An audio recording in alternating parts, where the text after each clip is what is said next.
Peuple de Dieu, shalom, shalom les sous-sous. Église universelle, pentecôtiste, charismatique, ministère des affranchis, oye kumba makana l'homme de Dieu. Moto oyo, nzamba zako utilise puissamment le prophète messager Emmanuel Dodi, l'ambassadeur de Christ ici sur terre, l'homme selon le cœur de Dieu. Moto oyo, nzamba sopeli mafuta, pona kopambola bana nzambe nyonso. Surtout que yenda zako kamula satana matoi, pote atika bana nzambe, baye bako évolue bien. Oh ba bengsi bino na mo bangé na fête de moisson, il y a 50 jours de jeûne et prière. Oh yeko banda, le 28 mai 2023, ti le 16 juillet 2023, bondi melanga ke satana ko mona makambu na yepe akozala na kokoso. Potour oyo, ezali na ba prière ya kafu kafu. Oyo, nzambe akomi monisa na nzela ya musali na ye. Chaque jour, à awana kati église, à partir il y a 15h30, ti 18h30, organiser suki wana.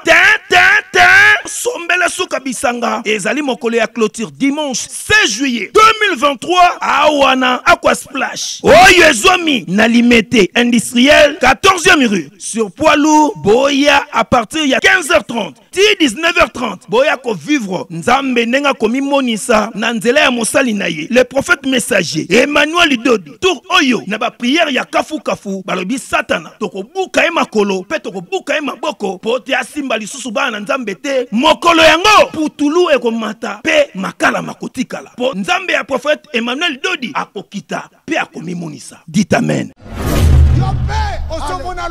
Alléluia.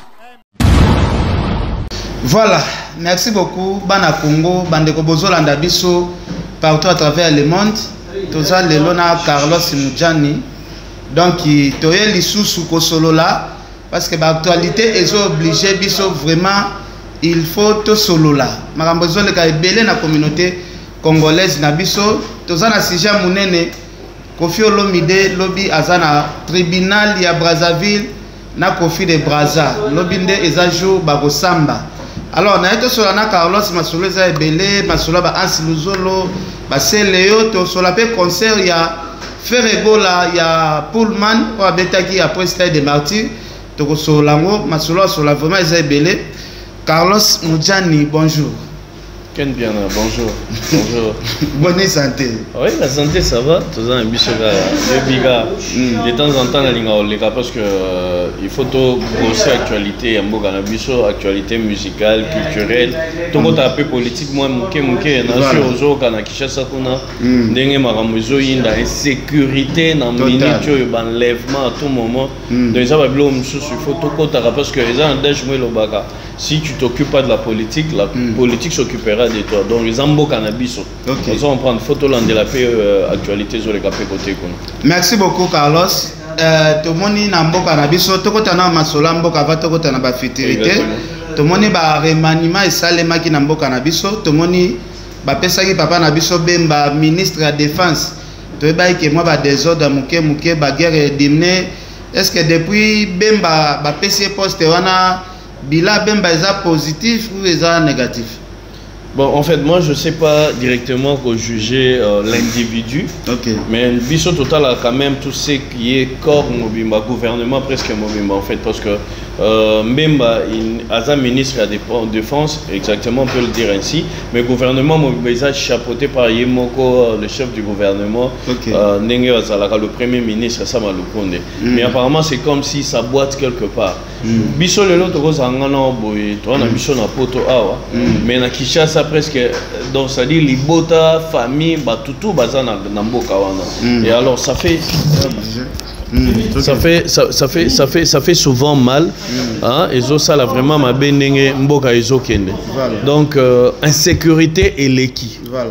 Et l'équipe parce que si réellement Jean-Pierre Mbemba au travail normalement par rapport il y a domaine il a bien sûr défense, sécurité, tout ça là et tout, il pouvait y avoir quand même Makambouya bien en Mboka. Pas si, non seulement pas si l'équipe, donc c'est-à-dire le pays va mal, le Congo va mal. Donc on a deux guerres, guerre ya Nzala, na guerre ya Mandoki. Au Longoli ya Mandoki na est, au Bakisi ya Nzala, au ebi dollar est combien à Kinshasa? Dans minute on est tout le dollar est commis à 40 quelques déjà ils ont matin. Donc, c'est-à-dire, non, oui, à peu près 40 quelques dollars, ils ont mata presque chaque jour. Au Longoli, dollars sur ils ont mata. En même temps, insécurité et pas donc c'est presque chaque jour que l'enlèvement ils ont ça la mana Kinshasa.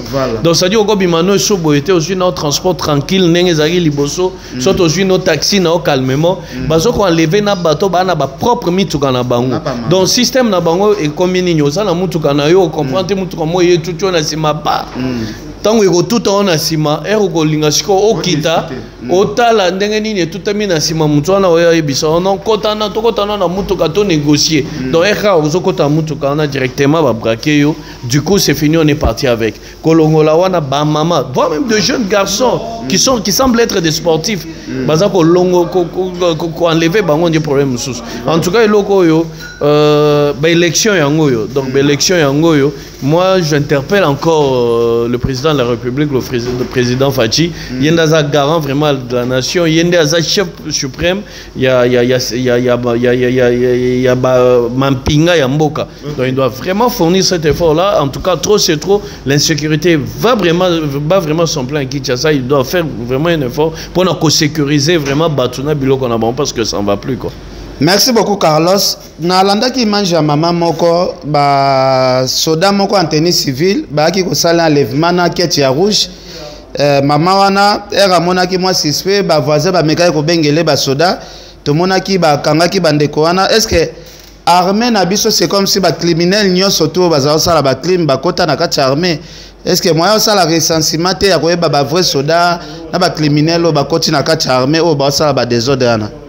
Biso tu veux comprendre que c'est plus ba policier ndé bazoko braquer batu bazana kati ya babiloko wana soko tali mingi ebele ba na mandoki et du coup kuna na la police ba comment constater ba conseiller la police ba comment constater que ba komi ko yiba ba arme malembe ce sont ces armes là que bazoko yiba parce que dernièrement ba kanga isusu mingi ezaki ba policier à Kankokolo ce sont eux qui sont allés opérer en fait il y a même pas très longtemps bakanga ki ebele na ndako mo munene na GB kuna babimisi tala babandi ebele na fi moko boya saka plus na ba réseaux sociaux avant na Braza azokopérer pe na batouana donc c'est à dire ce sont nos policiers bigi ba commencer la bongo et alors le problème c'est quoi il faut problème en ezotani problème en ezota plus na zalawe za na kati ya mboka soda sera zo futa mabiente et ça passe que a traiter mboka bien ndenge zala et ça passe que a sécuriser batuna biloko na bon parce que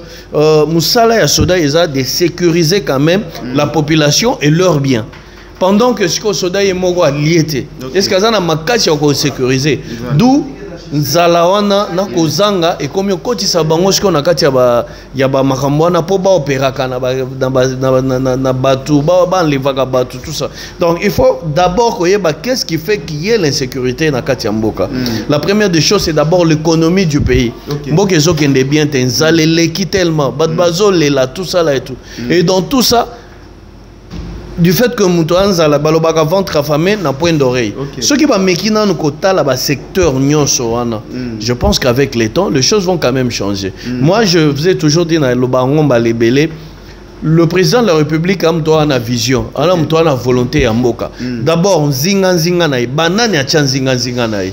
Il a voulu en premier lieu par rapport à la confiance, comme même baninga naïe, bandeko naïe, bato azari na bango na ba Belgique tout ça, qu'on peut confiance, qu'on peut savoir misala. Au contraire, ces gens-là, qui n'ont taka mutu so awuti poto awa ndenge ezalaka na okende mboka na kosala na mokonzi ya mboka mission na ye ya liboso eza na yiba nano parce que ayebike na korumela place oyo te ayibi ti suka nango ayebike ata balongoli équipe na ye te donc et dans tout ça qui on critique toujours les chefs de l'État donc le chef de l'État peut avoir quand même une très bonne volonté une vision pour na kobongisa mboka wana mais entourage ne babandolo ba pe susu na Kabila que non entourage ezoboma au contraire tu veux comprendre que entourage à Fachi il faut arrêter lango malamu d'où il faut travailler avec des gens des personnes compétentes bato ba yebi que non ba yeli zalate ba yeko yibate ba yeko travailler d'abord pour l'intérêt ya mboka c'est ça c'est très important primordial aussi même c'est très important mais Carlos to fandi na yo na mikili poto émission to sala ngo na Afrique te otambolaka tozwa Belgique bamboka nyonso totambola awa ezana bakwe musu balakisa so bandako yoka o ndako ya mokonzi tel o ndako ya mokonzi tel o ndako ya mokonzi tel tandis que espoir ya mboka na biso eza pa ba dirigeant oyo bazo diriger biso mbongo ya mboka etonga Congo mais bandeko na biso kaka ba dirigeant ya Congo bazo yiba mbongo ya Congo bazo ya kosomba bandako awa na ba pays étranger mbongo wana oletonga ba makadabi mbongo wana oleba investir yango na mabele ya mboka na biso bazoya kosomba mapangu na mapangu etondi na poto ebeleza awa ezaka mapangu ya mutubo ya zalaki pauvre bapesi poste lelo ba lobi akomi na mapangu 10 20 na poto eloko wana esalondeni parce que nga eswanga makasi depuis na poto awa balakisi nga deja bandaku ya bakonzi ebele na poto awa bana ya bakonzi awa bakendaka misala te baosakanaka na mbongo oyo eutaka na Congo esala kondeni biso bana ba pauvre oya poto okomi kobundana osala kayo osala boy me bana bango awa mbongo ezouta poto ezoyaka awa baosala bambiance bandako nso eza polele mutu afanda pe azate mokonzi bakonzi na bakonzi basomba bandako awa nayebi te soki osi omona makambo oyo nga balakisa nga ya mona bakwan ezaki teke na mona tomona ngo na yo voilà Joël Salambi Alexa Ebiso na ukle kuna voilà en fait ça dérange Ken Pianeza ils ont fait sa kanda en fait quand tu découvres ce qui est maintenant ici na libanda bisom toza tozoma makambo ils continuent à faire sa kanda na uklesko na yo talaki munene yanda kabaka tanda olongo na uklesko na dernièrement na Anderlecht awa balaksinga sous deux il y a pas toujours proche de chef de l'état en fait mingi ba omo na kombo ya bana na bango ozo comprendre ya babana na bango j'en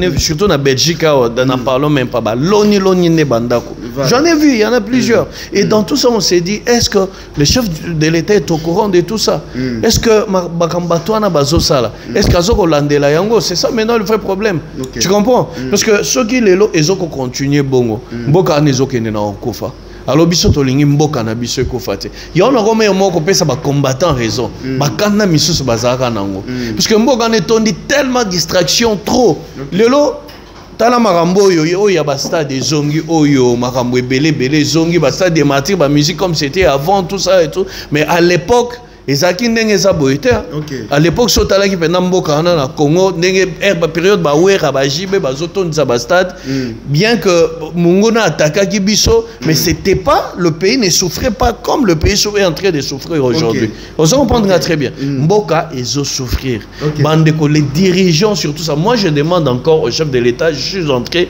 il y a comme martelé yango l'élection yango ezolinga ko salama Vous comprenez? Après ça, le chef de l'État a bel et bien la volonté de kobongisa mboka wana. Mais moi, je sais que l'entourage naïe, mingi basaba miyibi, beaucoup sont venus voler. L'élection en comme pembeni, mingi pe bakolinga basa la sanctionner. Donc après ça, mokonzi mboka tâche mingi te pour continuer à souffrir te. Donc c'est-à-dire mboka il faut échanger, surtout sur le plan sécuritaire. Batu baole la mikolo na Congo. Bah tu quand enlever jeune moko na yebi na Jeffrem aya autaka ne pas na bango ba benye mbala moko rapide akende quelque part atiki kutu mutu kanaye azui kozozo zoka taxi bo directement le monsieur ba komo benga famille na ba zoko exiger mbongo combien de gens ba enlever na mboka wana et sécurité continue bongo ti wa bike camarade ya masa na moko leki ya masa na ba levaye ba mema soki place nini wana akuta bato ebele na kavi wana batiaka bango baoteka mutu moko $15,000 donc 15,000 babandi ana pena bandeko babengi ndeko na baba bibobosana mwana na bino awa mundela tindaki biso mission biso awa tozelaka 15,000 à chacun donc bobosana mwana na bino bosala matanga mais totiaka ngo mpe na ba prière basalisi bandeko na biso wana ba test po avant baboma il faut basalo test ce qui est normal na ba norme ba luka batiki yo na si histoire oyo tobeta ngo tina ba plateau ba Vincent eza na mission moko ezo salema na Kinshasa wana batu bazoteka batu donc mutu azoteka mutu na valeur ya 15,000 mais ba congolais bazo exploiter pas mindele bazo sala ba jeu wana vraiment eza vraiment moi pas Carlos koloba makambo to moni pe ba tribu na ba tribu au mona tribu o na tribu o bazo bomana makambo ane komi oleka mingi na RDC kala biso toyeba ye makambo te kala biso zana ba Congo wana makambo tribalisme ezalaka te ozo comprendre biso to kola na Congo wana totikalo mona tribalisme en aucun cas tu comprends mais lelo est commis on dirait problème sous et commis donc c'est-à-dire tu habites sur un acharnement sur les problèmes nini le Congo doit rester uni et indivisible mboka il faut la moko parce que tous école moko tata bo moko maman moko mon konzi moko ndenge tata c'est ça banda ekoloba ozo comprendre mais lelo tribalisme kota mabe koti mboka nzala tout ça donc on doit revoir tout ça de façon que mboka ane kende biso total mikili apoto ne toza boyo ozo mona combien mboka bato za ko bonga ozo tala combien salaire ya mutu ya suka awa yo ebi ezaka combien ezaka 2000 euros awa mutu suka awa na salaire o sala te me ba futa yo non il faut te expliquer bande ba comprendre mutu suka awa zo salaire ya suka awa na Belgique c'est 2000 euros 2000 euros on a so sali ngo au sali pendant un temps que tu y a mukuse au côté sous chômage ozo continuer na kolia mbongo no ya chômage sans problème pendant que ça la kana yote awa mboka o ba sala kate bazoka ba mbongo donc mundele abongisa makambo na de façon que mututu azala bien na mutu azo sala na mutu azo sala te na mutu azo bela na bandikape ba tutu ba se retrouver bazo ba mbongo na ba mais biso tuna salaire ya suka na Congo ezaka combien $50 voilà ozo comprendre très bien si ko imagine toi $50 bato ba sala $50 na ba maman mikolo ba bono ba sala na ba boka na ba Kinshasa na ba futa ba $50 okuta bazo futa maman moko mukolo maman naza na bana tankisa bana classe me ba futa ke $50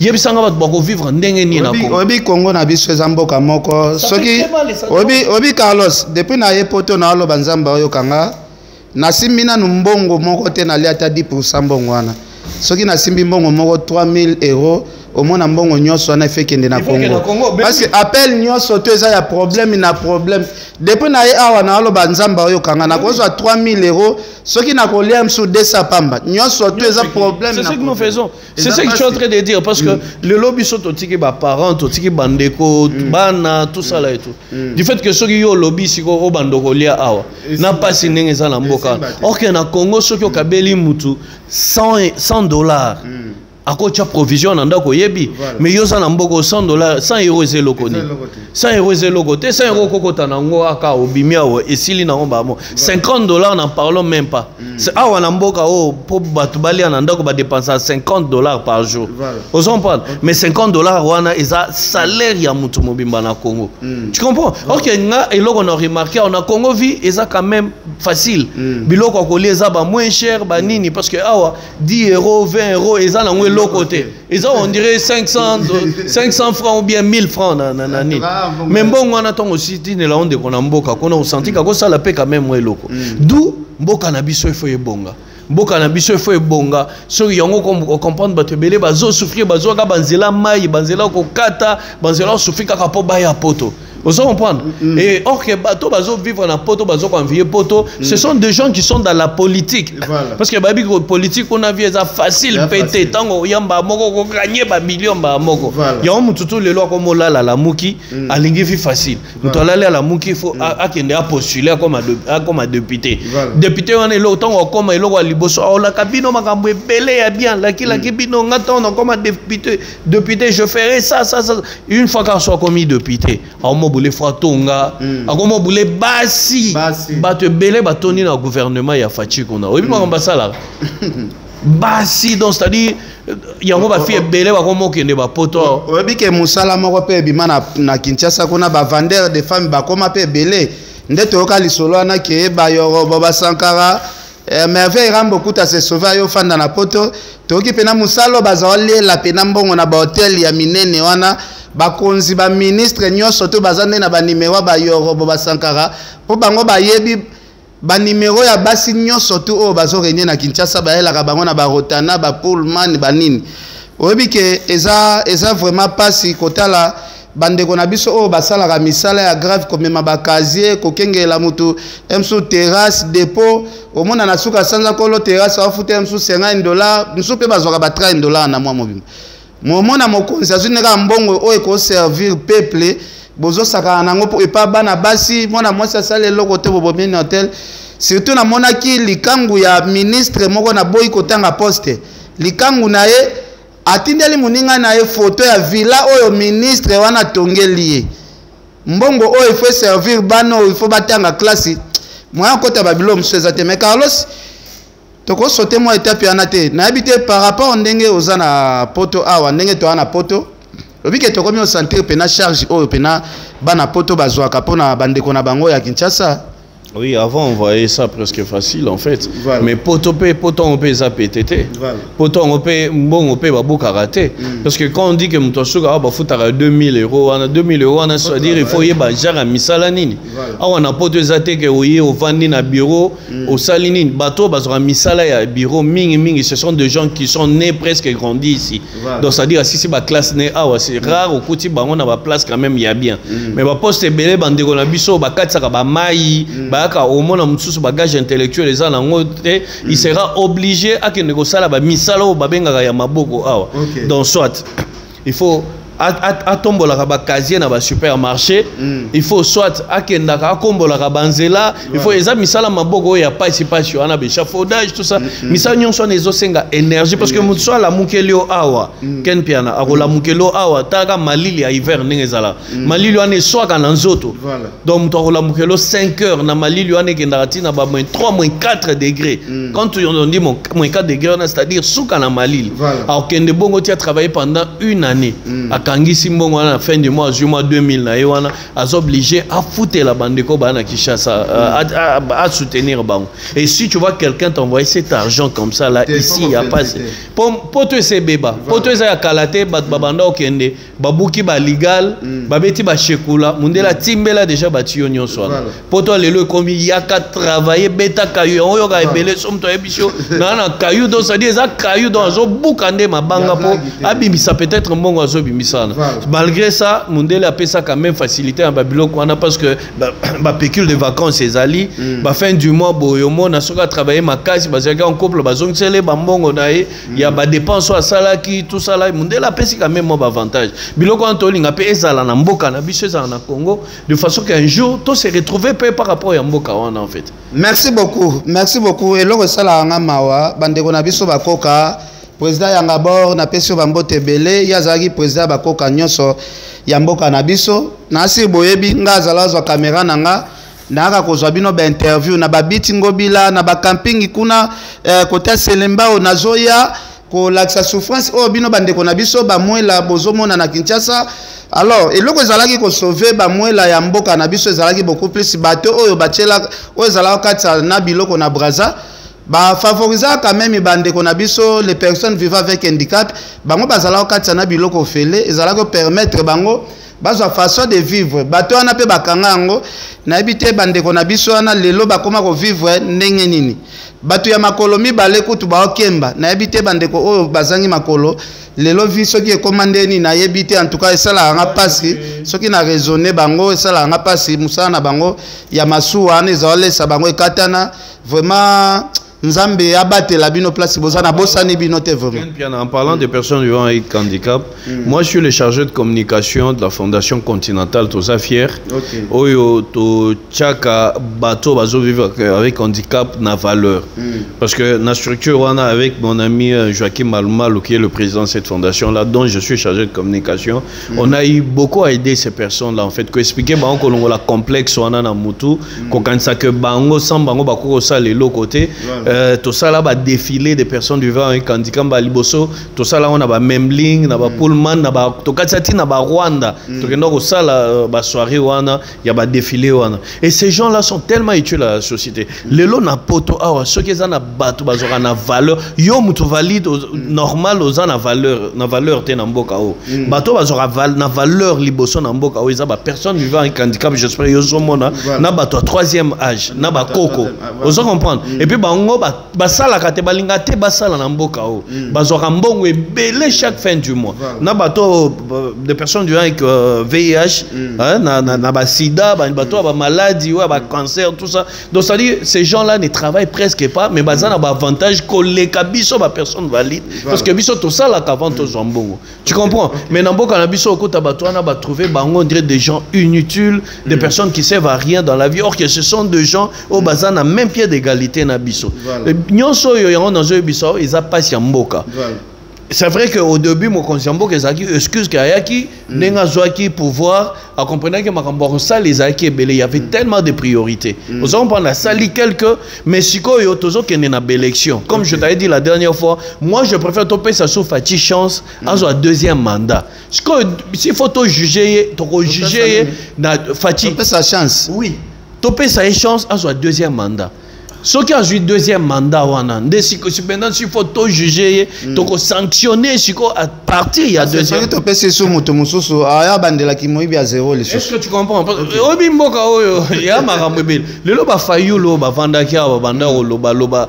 Si on a posé la question na bandeko bazolanda biso parce que mingi bakansara so to loba awa ils aura parole d'évangile. Bandeko bazolanda biso boko mela biso na commentaire. Le lo candidat ni président de la République na o bazo cha o tout ba o cha mitu na Congo o bomoni que soki ba pesi mboka wana et ko changer na bâton magique soit en un clin d'œil. Vous comprendre soki ba pesi ba comme na se wana musuba loba katumbi musuba loba fayulu musuba loba tel jusque là moi personnellement je ne vois pas. Alors, au lieu de bandela nous lui soit zéro, moi j'ai toujours demandé Total la Fati na deuxième mandat. Parce que deuxième mandat, à cause de la excuse té. À cause de ça bisoté que au moniteur n'a pas pouvoir, n'a pas pouvoir, n'a pas on a maboko ya Kabila, n'a pas on a problème ya Mboka, n'a pas on a boy na bandi boy na succès qui était pour na boy. Donc il y aura plus d'excuses. C'est par là maintenant na deuxième mandat de Tokota là. Bisoto bano mona Kabila mabe. Mais Kabila to tia pression ti le lom to bato avandi boka isaku tout bato pe perdre bobo sanake Kabila kozonga na pouvoir na Congo atikala kozonga ati muto bato ngana on fait citer côté wana parce que aseda na pouvoir yebisanga président nini na Afrique o asandima kotika bokonzi ata na négociation nini atika bokonzi pesa mutu pouvoir azat à part ba sud-africain de basala mais c'est ce que je suis en train de dire atika lo zalate mais sikoyo ye muto bato andima na ye po bolo bato tchake pression oui et belé combien de présidents ba tcha pression na Congo wana ba seda na bango mako kufa pena exactement ata ezaki dit la thèse ani to supposons qu'ils aient dit là mais du fait qu'il a accepté, il a ça et pouvoir léguer moi maintenant je te jure que au moins lui on les félicite parce qu'il n'est plus dans les games. Alors je sollicite, c'est mon point de vue, c'est à respecter. Au contraire, Baba qui c'est la sous Fati deuxième mandat. Ce qu'on a deuxième mandat, la biso excuse parce que Mbokeza n'a pas si les gens souffrent au Congo. C'est ça le vrai problème. Merci beaucoup Carlos. Ngai pe pona ngana loba chaque mutasa la choix nae. Pour na moni pe na 5 ans Fati na moni nange loka malonga te. Donc na moni loka malonga te parce que Fati azimboka na rébellion te. Akuti mboka ezo marché batikelie binyoso budget roto eza ota continuer nango. Makambo bo eza boy continuer nango. Akutaki mbongo akutaki te guerre salami Kabila zimbongo akimi nango nyoso mboka babandeli makambo a zéro akutaki ope akoya soki pa mema biso kaka bongo ke akutike civil ezala moi passe fonanga chaque mutasala azala libre. Carlos nanenga ba passe ya Congo poto chité na makambo politique Congo Kinshasa na Congo Brazza to comment vivre na kala ingango chaque mutakoma lukaka méthode ko simba a s'intégrer wana akomi luka pendenge ya ko faire vivre famille nae to mona kinde ko na biso moko ya Brazzaville o babenga na komba Kofi de Brazza aza artiste et comédien mais ya imitaka na Kofi na ko imiter Kofi wana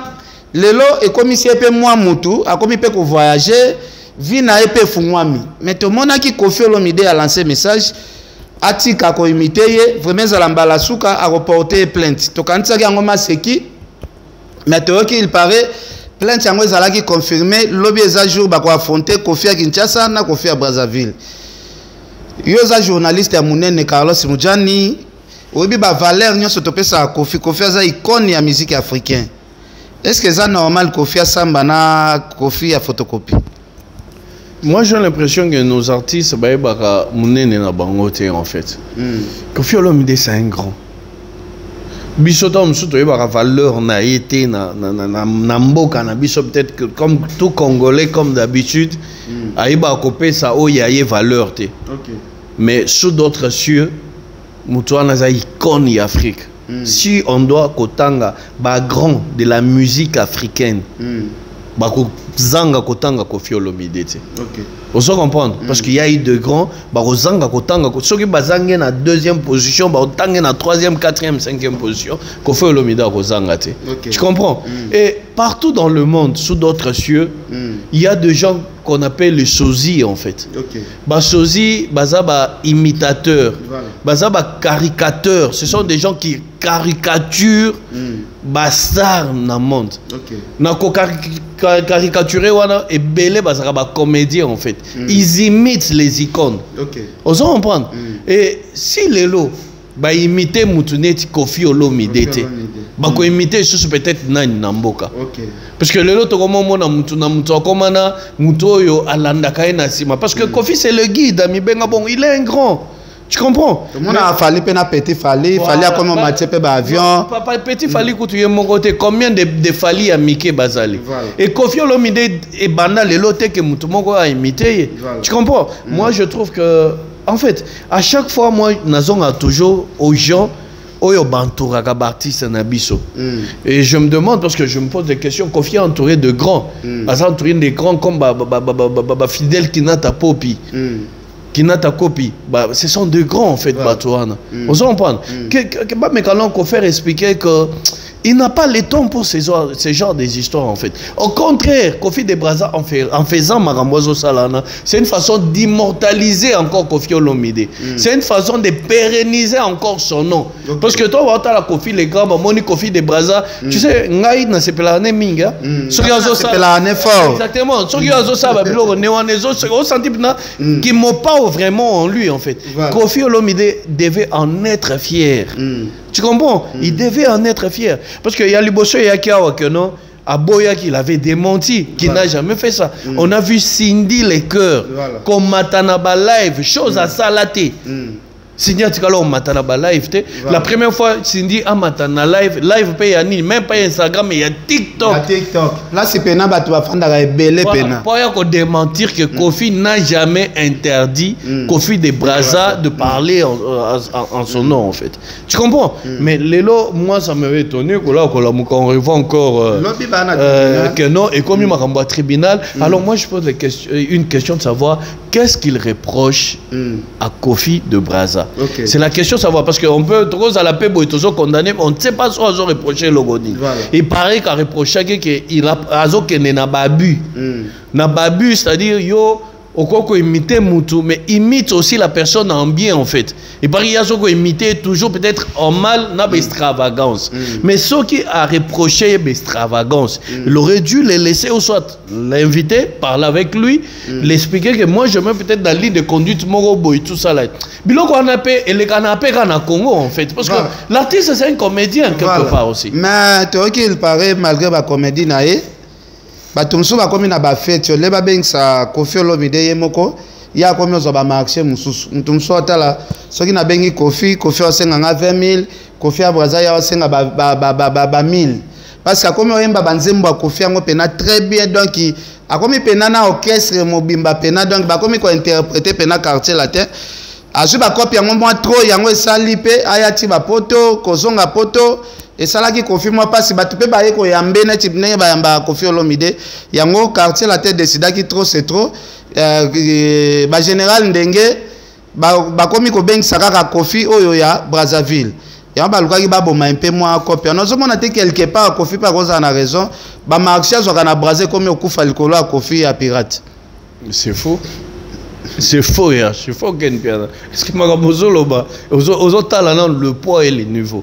Comment vous pouvez parvenir à comparer notre grand Kofi Olomide, notre légende, na Kofi de Braza quand même. ata yemo Kofi de Brazza ko baye donc so ba matière na munene wana a roloba ke a ko boya yango quelque part. Est-ce que Marambo Oyo, notre grand Kofi Olomide, notre légende à ça là, Kofi de Brazza ko ça là, et quand on voit le professionnel, le grand, l'ami de chef de l'État en Afrique, ce monsieur-là, c'est un grand, c'est un grand. Et puis s'il y a nos légendes qu'on doit quand même protéger dans le Congo, ils ont Kofi Olomide. Tu n'as pas valeur dans Bango. Tu peux pas dire ça, tu peux pas le comparer, ça sacrilège. Quel est marché où Kofi Olomide fallait comme aux Zongo. Mais attends. Mais attends. Tribunal à Brazzaville, lobby à Kofi à Kinshasa, na Kofi à Brazza. Lobby population ko inda mabe na parquet à Brazzaville. Moi je trouve que c'est un faux débat et c'est honteux pour Kofi Olomide. Il ne pouvait pas faire ça. C'est honteux. Il se rabaisse. Moi je trouve qu'Azo s'est rabaissé dans un niveau très bas. Il devait laisser et puis faire semblant. Voilà. Kofi a bonga combien de bateaux? Combien de musiciens babonga na sima Kofi? Combien? Combien de bateaux bisoto ba mission tout oyeba sokinga na toyeba mission. Si le lot toi et moi on connaît un grand comme Fally Ipupa, c'est parce qu'il y a un Kofi Olomide derrière, c'est là. Tu comprends? Mais ko bonga ya Kofi de Brazza, qu'est-ce que ça a à voir avec Kofi Olomide?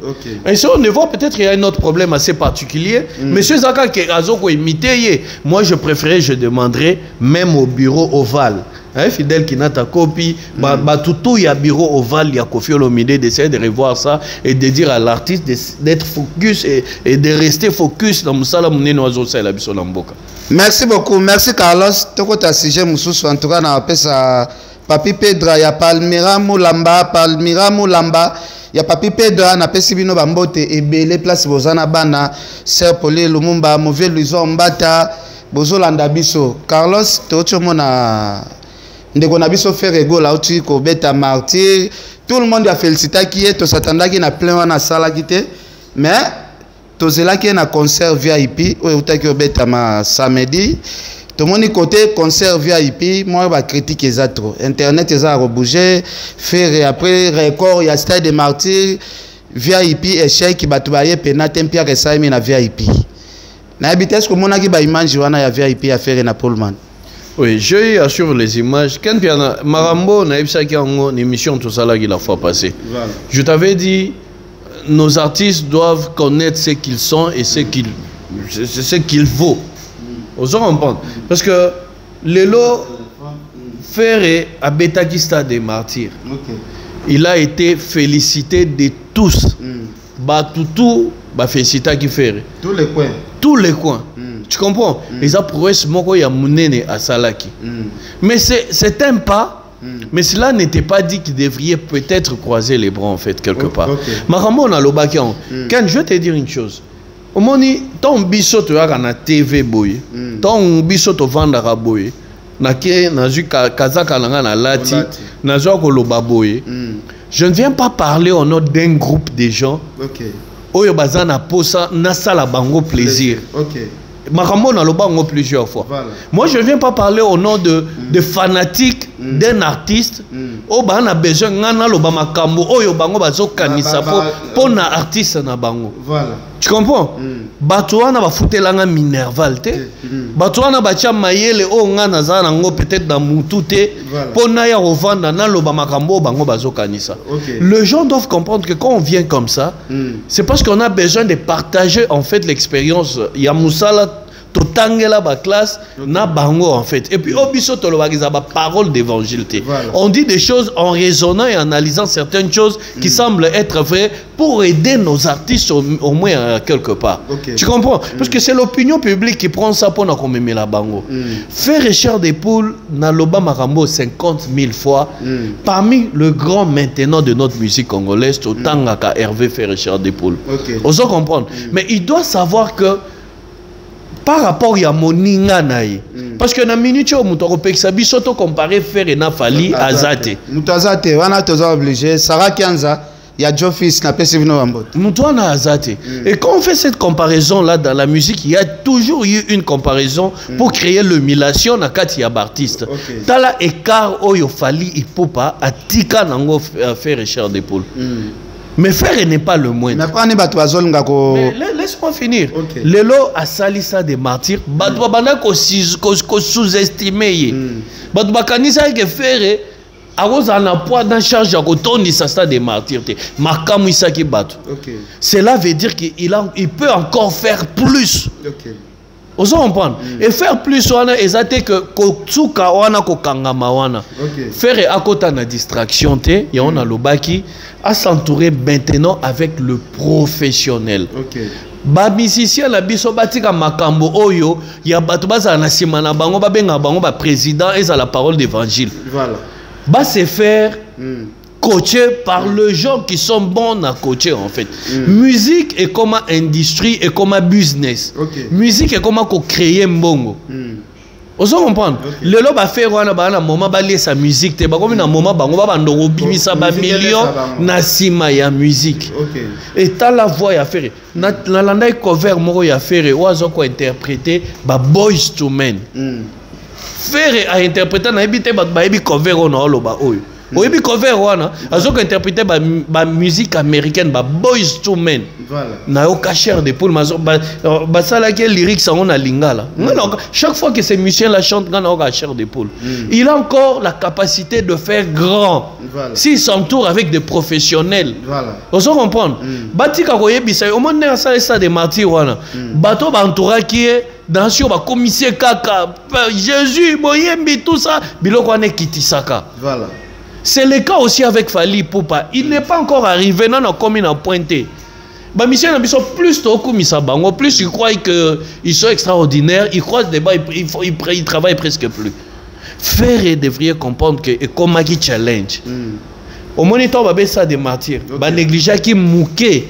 Moi j'ai pas vu place basali promotion et concert ya Paul Man. Voilà. Dans mon place basali, ils étaient sûrs que n'est basali boy. Et t'as regardé la salle était vie des alaki mais ce qui a ça la sous plein wana soninga salaki ba inga ba chelo makele na moni place ba che vraiment makele na yangote vous comprenez donc ça dit cela veut dire que nos artistes doivent encore continuer de bosser faire doit encore faire c'est un défi pour toi ngai faire avant beta ça des martyrs na zoela qui image à plein à Fali Poupa na tchelier na ébicier cher de poule yo sikoyo tu dois prouver faire ce qu'a fait Fali ou soit faire plus que oh Fali à Salaki c'est ce qu'on avait vu mais bato yo oyo balandaka bango bakanisaka il faut biso to loba oh bango bazo kanisa na mitu babana déjà ko attaquer nga na ba commentaire ne sachant pas pourquoi j'avais fait cela parce que mission na biso faut pas travailler na humiliation tu comprends le long na minute il fallait azo préparer You Arena. Voilà. C'est un grand concert. Un très grand concert. Vous comprenez? Mais si faire maintenant, moi j'aimerais que prochainement faire préparer Bercy. J'aimerais que prochainement faire préparer par exemple Parc des Princes. Et c'est comme ça que nous autres, nous aurons de la matière. C'est comme ça que la culture ya Congo est Kende Liboso. C'est comme ça que Makambo est Kende Liboso. Faire et Azaka niveau ya ko satellé dans stade des martyrs. Vous comprenez? Face à remplir ba définition surtout ya Makasi. Il faut akende na ba défi o ya Makasi ezo zela ezana no belé. Azana temps ya distraction sous-souté. Voilà. Il est capable. Moi je sais qu'il est capable. OK. Vous comprenez? Il faut remplir ce défi wana kende boso akangama bogote. Merci beaucoup. To sala ki émission mo na trésor nzinga ba yamba biso to sala ki moi débat. Na mega ko soulever que faire effort à ça l'effort ya ko bosser. Babando compter komba faire ndé ba compter ba komba ba wilo longomba na Afrique. Ndenge ba compter lelo ba komba ba Fali pour Fali à travailler trop. Musique neti na ba pays anglophone. Ndeko na ngai trésor nzinga. Moi ça m'a étonné que faire à Betty kaka ça des martyrs. Babandi ko finga Fali. Bah comment on dirait non mais Fali a beaucoup. Non, Fali a beaucoup juste là Fali et quand on a fait les musique on doit se le dire. Fali a beaucoup fait et quand les musique faire et doit encore travailler comme il se doit pour atteindre niveau Fali. Pourquoi pas aller qu'à Fali? C'est ce que nous voulons, c'est ça. Mais bagola balinginde ko lobelaka faire ba vérité. Ce qui se faire ba bombele makambo. Ako avancer ndeni parce que faire il faut ko lobele vérité. Neti lobi na bisi trésor nzinga ozo comparer lobi faire aleki a wilo longomba na bisi ko yebi a wilo longomba te Ah oui, lolongo baba grand combo na libanda mboka ya makasi. Ezalaki moi débat na moi na ba commentaire bato ba so na pena makasi. Donc to yaka pona ko finga ba artiste te mais pona ko faire voir na ba artiste msuke niveau za nango luka ko mapena niveau oyo baninga msusu bazali. Conseil ni opesa faire na groupe ne mobimba pona ba échec ineti ya bongo eye la bango soute. Non, j'espère makambo biso to lobawa bango pe ba ebi yango. Voilà. Tu comprends? Moi, je comprends une deux fois, ce sont les mélomanes, les fanatiques. Deux fois, Baptiste n'a pas son erreur. Vous en prendra très bien. Mais si on fait les choses dans un cahier des charges, papa, nous avons un artiste qui a zoyé, ça la chair de poule n'était fait. Azate, le Kouta Mabé. Tu comprends? Dans la musique, il y a rumba congolaise et autres, tout ça là et tout. Mais quand on met maintenant sur le plan prouesse, sur le plan que Marambo ils ont commandé à défendre Mboka. Torobo le baté que Fali Aza number one. Moi je l'ai toujours dit. Fali Azo Kende. Tu comprends? Nous voulons aussi des sacs par rapport à Ferré. C'est ça le bien en fait. Il y a toujours le cas par rapport à la musique congolaise. Héritier na Mincho a plus d'actualité. Pourquoi? Parce qu'ils ont travaillé l'album. Ils ont travaillé l'album. Ils ont travaillé sur le chemin de la gloire. Je pense que c'est ça les titres de son album Azo préparé. Mais Héritier Bazali, c'est cette génération là. Bazé Belé, les lois Azé Kopé, dans mon Tcheli Baya, dans ça des martyrs. Voilà. Les locaux là, ndeko na biso Ferré après ko beta stade de martyrs. Asenga kikimia ekota polémique ici là. Musicien na yo akosala la polémique amoni azo finga mutu alongoli okese. Abeta ki c'était beaucoup plus na Makauzi. Tout le monde c'est comme si les musiciens a fait ba doser na bango. Makauzi peut a doser. Mais c'est comme si c'est Léo a joué charge ya martyr ya Ferré et comme martyr moko c'est Léo comme ko finga nango Fali na ndenge ya blague te. A comme ko finga Fali na ndenge ba blague te. Na habité est-ce que c'est Léo a zo mérité ko zala mukala ya boninga ne artiste et musicien tina ba niveau. Scrap. Nasina Yamba, c'est une interview moi que je faisais pour Voilà Night. C'est là a été clair envers moi. Il m'a dit Fali Azara Moutou Nae Ali Kelemba. Yé Fali Akaye Kaka. Alors, on a émission na yo. En pleine émission, juste cette partie là, l'interview on a Yamba. Alors, tu as refait Fali, t'es pourquoi piner Koufa. Alors, Yango clairement, c'est Léon me regarde. Scram. Que Fali Aza Moutou Nae Ali Kelemba. Donc ça dit il faut aller à Kaka Fali. Tu comprends? Donc c'est pour te dire que il a été clair. Yo osomona depuis c'est Léo Abanda qui critiquait Fali Tilelo. Est-ce que Fali personnellement ça répondait? Peut-être ce sont ces gens. Je sais pas si je comprends en fait. Ils savent comment ça se passe. C'est quelqu'un qui veut maintenir l'actualité d'une manière ou d'une autre. Le lot avec l'internet face aux Okende, c'est le avait compris que ce qu'il fait là le propulse encore peut-être. Et il veut que ça soit comme ça pour et continuer à garder maintenance naï. Azolia Simana Yango. Combien de musiciens le lot balobela ra sous-souté? Il y en a combien? Balobela bangote. Mais il s'est dit pour naïe ceux qui ont continué à clasher, peut-être Fali à tout moment, tout ça, ça va garder son actualité. Tant mieux pour lui. Mais je peux pas venir à Mandopexé, que il sait comment il se débrouille par rapport à cela. En fait. Mais si Congolais peut communauté bazoba, Fali a tracé chemin naé. Tu veux que Congolais n'y soto azobeta musique, azolanda det ba trace au Fali azosala.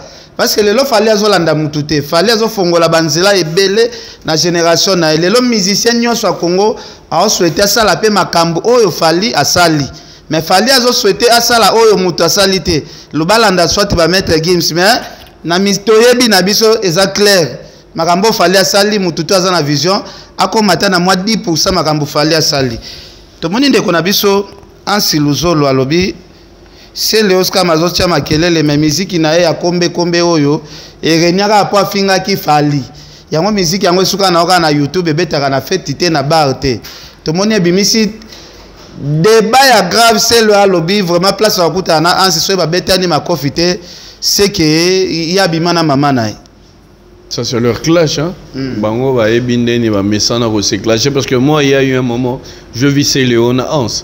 Voilà. Bazara na bango bien, namona bango normal tout ça là. Ezara bongo en fait. Ezara na ba clash na bango un jour pe ba robongisa. Même si le on a ça un jour ba robongisa. Baba to ba yebani. C'est le aussi le lo a joué problème na mama Kalunga. C'était parce que bazali na 11 alobaki lo gomo boye puis avec ça qui mama Kalunga Babylon mange Rwanda. Moi je trouve que ce sont leurs clashs, ils savent comment ils se retrouvent par rapport à ça. Mais moi c'est que je dirais plus à Céléo à Tachaka Buzz Namusala. Tu comprends? Ah ouais, Tachak Buzz Namusala Kombe on a parlé de Kombe générique quand on est na bien. Tu comprends? Ah ça je na ba projet mususu azo sala profiter bimisara ne yango pour esuka ka te que asatela kana Buzz. Tu comprends? Parce que tous nous connaissons Céléo a figuré parmi le grand artiste, le grand animateur de notre pays. D'accord, qui sont à propos à Céléo par rapport à Fali. Non mais attends yoxinga ngote. Bazolanda biso nana yebite que Tilelo Céléo aloba toujours mabe pona Fali. Est-ce que Céléo pena koloba na responsable d'être Fali na ba émission Bella a pour nous savoir que Fali est aventurier. Est-ce que na niveau pena ya oran au Fali azana ngo na ba valeur auto ko pesa Fali. Est-ce que na niveau Céléo ko bando benga Fali aventurier? Est-ce que ça première fois à ça là yango? C'est ce que je suis en train de dire. Mais il faut que le mélango pe. Mutuso apesho déjà, ebisho déjà que ye azam mutu nanga ya likelemba na ko banda ko liaka ekaka. Engelo bani. Engelo ba que non moi il faut que Fali soit là pour que moi j'existe quelque part. Je sais pas si ça comprend. Voilà. Alors, il fait ça parce que il maintient son actualité. Attends, je vais te dire une chose. Si Fali n'était pas ce qu'il est devenu aujourd'hui, est-ce que Batbanga Bandolo Belaye? Je ne pense pas. Tu comprends ça très bien. Et Fali place à comme Lelo, ça dérange. D'où au Moni Lelo stade des martyrs à Ferré, tous les Wenge étaient alignés derrière Ferré pour attendre sa stade. Pourquoi? Parce qu'il y a eu un Fali qui dérange en fait. Parce que Wenge, qu'est-ce qu'il reproche à Fali? Il reproche à Fali que depuis Fali a comme il sait qu'il est devenu orgueilleux, il est devenu hautain. Il a un discours qui ne plaît pas au Nabakulu. Mais les amis sont au salarié penama agetabu fallait comment orgueiller fallait comment na balangage moko boy na tuni na émission ni fallait amanka mukolo expliquer ngata émission moko to sali débat preuve ya émission bimité na habité est-ce que fallait ki aya angumba melaka mikolo ango bien geste nini o fallait ki sala po bayane ya musique balinga musique et banda etambolaka bongo depuis très longtemps du fait que bato fallait babando le capot dire que fallait aller ko banda wendoti na bébé chanda déjà des trucs de propos comme ça bato wenge ba sepela na bango nango mais après avoir kofinga matro ba musicien ne peut baza bato après ils se sont dit que non 12. Je sais pas si tu comprends. Donc ça dit quelque part Fali dérange. Et du fait qu'il dérange, il n'a qu'à savoir qu'il a des ennemis. Et Fali il a des ennemis presque partout. Ok, avec la musique c'est comme ça et il se démarque par rapport à son travail. C'est ce que je demande à faire. Et il a aussi ma capacité il a se démarquer dans Moussala. Alanda ça des martyrs au pour nangai ba to faire so bozo landanga boye bisa papa Hervé ça des martyrs éthique à les passer fallait à l'obaka donc c'est-à-dire to beti to leki ata la sikoyo oyo ba défi ozo les liboso aket mutozo interpréter lo ba boys to men ba nini azo betango na ba note ya niveau saranate. Nous avons des artistes dans Congo. Tu comprends? Moi je trouve que ça des martyrs les golo aso bolanda biso bochango na passé botindi kasiko papa Hervé bola ça déjà que boana batui abanda asala siko ba bilo pona ngai ndenge za wana local affaire fallait préparer comment on appelle ça You Arena Paris la défense. Moi je pense Ferré a préparé à ta elo nini ko kenemba moko ba parc de Prince. OK. Tu comprends? Agene na ba Bercy te pour faire fallait ça betaki Bercy. Agene ne loko peut-être exactement peut-être fallait na betité. OK. Pourquoi l'anda fallu c'est comme si ça devant long chemin. Wario a continué à roloba que non azana simana trace ya fali. Voilà. Tu comprends? Ah c'est des marquages qu'on a nengena azana bureau ba Laurent Tendance Bazali ba Blaise Wanga fils de l'homme ba tunayi wana bureau Bazali ba ebisa forêt pesa awa. Forêt pesa awa par exemple, tu comprends? Mais quelque part faut te ba que ba combattant Bazali on a Belgique awa. Izaka li kambali solo ya négocier. Tu comprends? Abe taper logo mo boye peut-être fali na no stade faire pas ko ya beta pe na stade ya Belgique awa par exemple et qu'on faire des marqués na si on peut tenter la chance par exemple est-ce que ça si na lobby par exemple pourquoi il faut toujours oser parce qu'on ne sait jamais ça n'a pas ce exemple le lobby tout le monde va combattant tout le tient va combattant pemé tu comprends bâtir stade au ya Belgique au combien de populations congolaises ils en a quatre à Belgique tu sais combien de bateaux bazana posa ya soif ya musique ya Congo l'impossible n'existe pas l'impossible n'existe pas ngam na biso omoni période bien ça tondisaki yango mindele na mindele ya jour bien ça azobeta tozalaki na ba marketabu toleka na biso libanda na moni mindele omoni période ondo le bando beta na Congo nani na poto awa Baptiste Belé batondisa bando beta batondisa ba papa wimba batondisa ba Bercy ba Zénith bani moi je suis sûr que makamwa na su zongi lisusu ndu les zongi na poto ndenge za normal ba sal nyonso na Baptiste na biso batondisa yango obike samedi passé concert moko betamaki na forêt awa ya mère moko ya mukolo obike bakoko nyonso tu bazalaki na forêt nationale awa na biso concert wana plein à craquer o santé pena mindele nyonso ya mikolo bake ko soutenir babi Django betaka ba concert msu moko na ane mobimba asala kasiko mbongo ebe nga moko siko na vivre pena ndenge mindele ba soutenaka ba artiste na bango na habité mundele aleki biso ba noir et sala nga ba chair de poule ba mindela age na eko ba mindele peno ngongo ngumba ma bango nyonso tu baye et ça a un plaisir à danger. Si on biso dozana rapona okitisa o ya biso. Kofinga babozi. Kofinga o ya biso. Kofinga ba evoloko. Ba ngwe côté, c'est pas intéressant en fait. Tu te dis et puis bato ba mimi do ba fan no. Qu'est-ce qu'ils font d'abord pour leurs artistes? Biso do mona ba fanatique ya ba artistes, ils soutiennent. Ba sala ka mona ba sali ba réunion bobi pour artiste na biso toro yo. To sangisa boy. Papa ba sangisi cagnotte. On voit toutes ces histoires là. Mais ba o baza ne tolo ba boy okuta mutu moko azo finga yo na commentaire oyo sote mina eboye donc ça dit aux autres kana pasi et tu te dis ba propose ya nango isa ba propos ya ba faible ya finga tout ça je mon atala boye na seka mais Carlos c'est lokho bon ma musique na biso na Congo to lingi musique mais to vivre ndé na ba conditions moko difficile peut-être ndeko na so faire batu balinga ba na bango concert ndé ya Pullman même sous ma coquine ndé mso handicapé makambango Makoki ya nini par exemple? Msu makoki ka ya futa babia na bachaki ba $150 250 couple talaka conjoncture ele kana Congo ba prix wana peut-être yo yebi combien de bato ebele ba ota poto pona okende ko soutenir faire na concert na poto mobimba. Quand je parle de poto tu vois France, Belgique, Allemagne, Suisse, Angleterre, tout ça. Il suffisait de bien faire la promotion. Ils n'ont pas communiqué dans le concert. Ils étaient tellement sûrs que le gars stade des matières et tondi oh on a payé kotonda. Il y a honte l'autre solo ba ngwana ba suka wana te ba continuer na travail. Merci beaucoup. Merci Carlos Toshite. Félix Oazé quoi. Kalamingi était dans le stade des martyrs le 12 août. Ça le 12 août. Le 12 août. Le 12 août, on peut calater. Ben oui, c'est déjà lobby. On se bang à tête, on va nous faire panzane sous. Monstre. En fait, moi, je comprends ici aussi, il y a Oazé quoi. Oazé quoi, à Beta Stade, c'était période où il y a une génération, il y a Beta Yango. Période où il y a un succès, en fait, c'est ce qui m'étonne. Moi, ça n'a pas été que l'on a parlé dans Kinko, le CD Play. CD Play, n'a pas des gars panzi Oazé quoi. Et Asali Mabé, Asali voilà le président, Tata Baloba, CD Play, ça la bongoté. Ah, mais c'est tala livre, pena ba chanson. Oyo lobby olé asomé bango ba mitugane osomé misusu ba il a someli bango ba dini ba corde à sauter à sport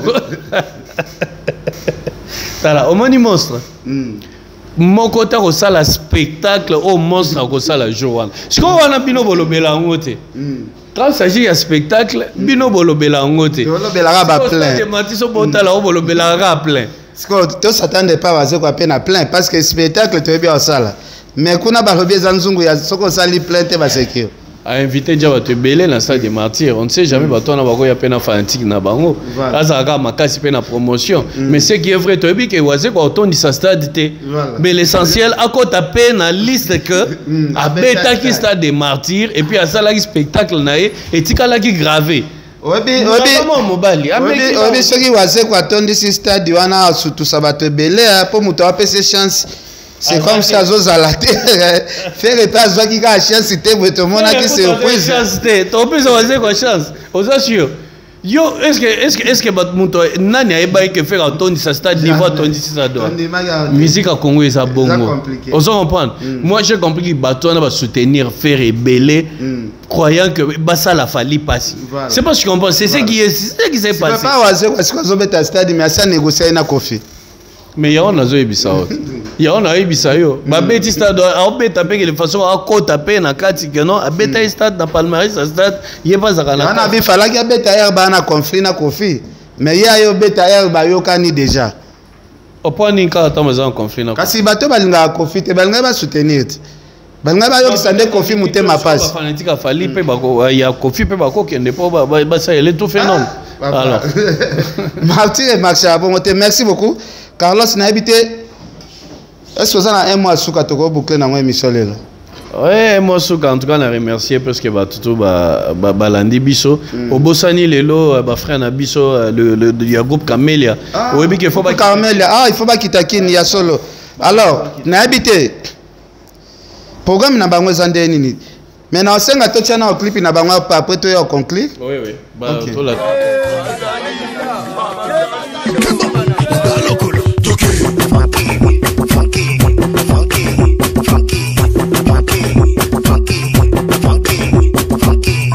Naebisaki bango bozakaka. Natika kopete la bango basolo nanga parce que bango bandi makate. Chika kisula ala tabile les balobi ya kwanzu bandi makate.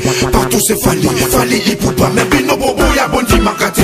Camélia mokondi babeta babo balobi basila bandi makate. Quel genre de peuple? Y'a Laurent Sokoko mais quel genre de peuple bandi makate? Whatever you do, whatever you say, comme des jaloux bandi makate. Na tindi chéri na Dubai na sombeli kara Hyundai bandi makate. Basali ba million de views, bino bolobi basombi. Yo, surtout yo, yo ndi makate zo lokola baloka yo. O baloka quoi? Hein? Baloka yo. Baloka. Ndi makape papa. Ndi maka. Olivier Boura. Ok. Bango bandi makate. Etali bango. Ok. Tata. Silva Mangoni. Ok. Tata. Dirk Banyako. Ok. Mami Chango. Paris. Tata. Ok. Jean-Pierre Mboissa. Quentin Moussibon. Ok.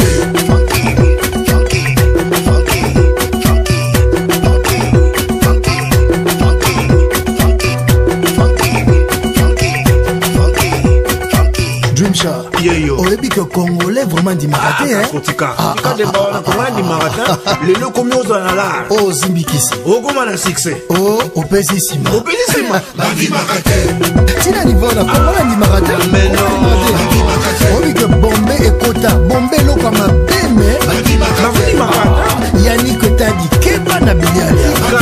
Voilà Carlos. Olandi yo moko clip ya groupe Camélia. Oyebi que ba genre ya musique bilengi pena musique otoka ngomwa kala.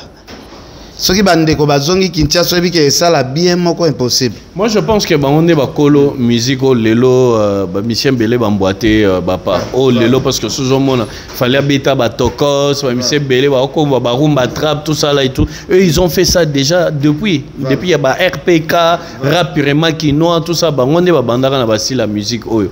Raison pour laquelle ils ont pu travailler dans Londres. En tout cas bazos ont vraiment des retours en force. Ba on lancé Bilokos ah cette fois-ci balancer isusu nzembo mususu bondi makate ba mutu so sala ba mutu ko sama mne ya bien ya ebele tondi makate faire atondi sa stade tondi bina biso to boyi fallait abeta ba stade ebele ba yu arrête tout ça tondi na biso kate donc ça dit congolais ndi makane kate atonda répéter donc Camélia ba li biso single wana ils ont beta donc ils sont en train de préparer quand même un très grand concert na niveau ya Kinshasa dans sur bazadi déjà dans studio. En attendant, bazo bongisa maxi single na bango de quelques chansons et après ba okita pour un très très grand concert donc ba kinois ba tout balinga musique amel la musique hip hop musique purement kinois mais ils ont outa directement fraîchement de Londres. Voilà. Sur le groupe Kamel avec Pharaon Castro, Diaspam Dreamsha, équipe Mobimba, Matou mon papa 3X, Durk Banyako Lexus, basé belé toute l'équipe Aspirine Tadi, Sinclair, presque Baonioso. Donc toute l'équipe sera là pour nous préparer le événement. On a le groupe Kamel Bazo préparé dans le Kinshasa. Merci beaucoup Carlos. N'habité, tu as bouclé un message nini parce que tu as mis vraiment na souka. En tout cas, bande koboze la groupe Ezoya Kalamingité. N'habité message ni tu as bouclé nango. Message ça que Congolais tous en abolingo. Congolais tous lingana, surtout ça l'amour, l'unité. Et là il faut tous en plus to pousser culture na biso de l'avant. Bandeko na biso bozala mboka, mokonzi mboka, j'interpelle encore une fois de plus insécurité l'équipe makasi na Congo, élection yango ezoya. En tout cas bunda vraiment au kata hémorragie wana ya insécurité za makasi wana. Nation attend o yeza moment moko mokonzi fallait pas en distraction. Ba nyonso baza tout autour na ye bato baye lelo po kindumba koyiba kosala nyonso na ebishi okuta pena conseiller moko ya chef de l'état basi commune nyonso ozo comprendre ba biloko nyonso nya ba anti valeur ils ont tout bata la population parce que le peuple d'abord au slogan eu des peso balobaki ils a tellement très important l'élection yango yo encore une fois je dis to renouveler encore confiance na biso na chef de l'état to pesa ye encore une fois 5 ans na 5 ans wana ndeto ko juger par rapport à nyonso parce que nyonso ça na pesi masta nangai Claudine Zinga né pour vaincre grand salam Kofi D'Ambrosio DiCaprio dit d'ici les capos sans oublier LG Lidingonda Balimak. Merci beaucoup Sir Paulé Lumumba RDC Monde oncle Patrick Amisi motema mama Julienne na pesio bambote belé oncle Patrick Amisi motema ya mama Julienne tosuki wana merci beaucoup. Mitolité misunga oyo ya Grace Mandela la pétrolière boyeba ke eyena idéologie ya sika donc soki papa to mama avali kopela awa na kati bakini komitungisa te ya kotinaka mbongo na kini kaka soki obengi na numéro oyo oza mobimba ndeko yo na kini akozwa soin de santé gratuitement na clinique misunga batieli bino wifi ya opele surtout ke bazali na internet au début donc soki ndeko na yo avali kopela olingi oyeba état de santé na ye okoki kobenga ye sali kukuma ozwa ata interférence na nzela mama boni santé nakomi bien soki ndeko na yo azwi occasion ya kozwa basoi na mitolité misunga yebake kuna na ntongo oza mobimba na petit déjeuner mpe na pokwa yebake badive ezali mpe na pointe po okolia okondima teke ozali na hôpital bazali na basale ya opération sans oublier test oculaire donc oza mobimba ke na mitole misunga ekosalaki misu na yo ezonga lokola na commencement na clinique misunga bazali mpe na dentiste mino ekozonga tumu pia misunga batretaka mpe cataracte yebake okomona pepele ya mbetolo lokola kaka éclairage public ya New York misunga ta santé c'est ta vie alors la clinique misunga oyo ya Grace Mandela la pétrolière est Kembe ezali ezate